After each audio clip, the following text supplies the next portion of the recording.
Est-ce que la France va vivre une grande vague de démissions comme aux États-Unis? Les chiffres publiés hier par la DARES, qui est l'administration qui recueille tous les chiffres des contrats sociaux, des contrats de travail, je parle évidemment sous votre contrôle, Emmanuel, eh bien ces chiffres, ils sont particulièrement éloquents sur le sujet. Écoutez bien, 469 000 salariés en CDI ont démissionné au premier trimestre 2022. C'est 20,4% de plus que quand on compare à la fin 2019. Le nombre de démissions n'a tout simplement jamais été aussi haut, c'est du jamais vu. Alors comment expliquer ce phénomène? Reportage de la rédaction signé ce matin, Amandine Réau.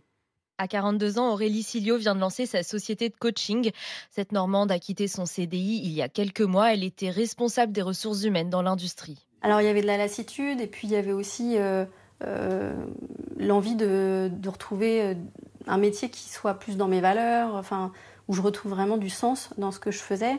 Là, j'avais un métier qui était sympa, hein. J'accompagnais des humains, c'était des choses que j'aimais faire, mais le métier avait quand même beaucoup changé, c'est très administratif. Alors dans l'entrepreneuriat, je vais avoir pas mal d'administratif aussi, mais je le fais pour moi. C'est vraiment différent de travailler pour soi ou pour les autres. Démissionner de son CDI, ce n'est plus forcément angoissant.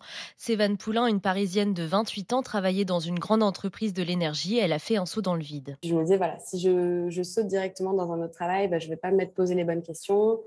Là, j'avais envie pour la première fois peut-être de réfléchir et de me dire, en fait, qu'est-ce que je veux faire plus tard, entre guillemets, quoi. Ce qui explique ce nombre inédit de démissions, c'est qu'il est aujourd'hui possible de rebondir très facilement.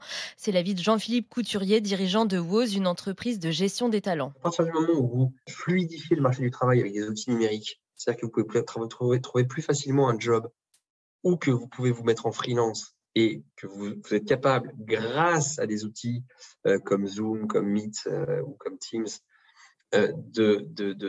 d'utiliser des outils numériques pour vous connecter partout dans le monde et travailler pour un client A, B, C, bien, en fait, vous fluidifiez et vous libérez d'une certaine façon le marché du travail. Et pour ceux qui veulent rester salariés, l'INSEE explique que les entreprises ont besoin de main-d'œuvre.